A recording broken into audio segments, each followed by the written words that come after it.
ഗോശ്രീ വല്ലാർപാടം മേൽപ്പാലത്തിലെ കുഴികൾ അടയ്ക്കണം. പ്രതീകാത്മക സമരവുമായി ഗോശ്രീ മനുഷ്യാവകാശ സംരക്ഷണ സമിതി. ഗോശ്രീ വല്ലാർപാടം മേൽപ്പാലത്തിലെ കുഴികൾ അടിയന്തരമായി പരിഹരിക്കണമെന്ന് ആവശ്യപ്പെട്ട് ഗോശ്രീ മനുഷ്യാവകാശ സംരക്ഷണ സമിതിയുടെ നേതൃത്വത്തിൽ പാലത്തിന് സമീപം പ്രതീകാത്മക ശ്രദ്ധ ക്ഷണിക്കൽ സമരം സംഘടിപ്പിച്ചു. സിമന്റ് ഉപയോഗിച്ച് പാലത്തിന്റെ മാതൃക നിർമ്മിച്ചായിരുന്നു പ്രതിഷേധം.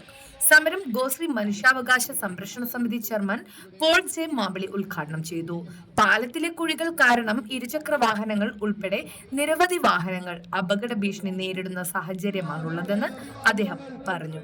മാസങ്ങളായി പ്രശ്നം നിലനിൽക്കുന്നുണ്ടെങ്കിലും ദേശീയപാത അതോറിറ്റിയുടെ ഭാഗത്തു നിന്ന് ഫലപ്രദമായ അറ്റകുറ്റപ്പണികൾ നടന്നിട്ടില്ലെന്നും അദ്ദേഹം ആരോപിച്ചു.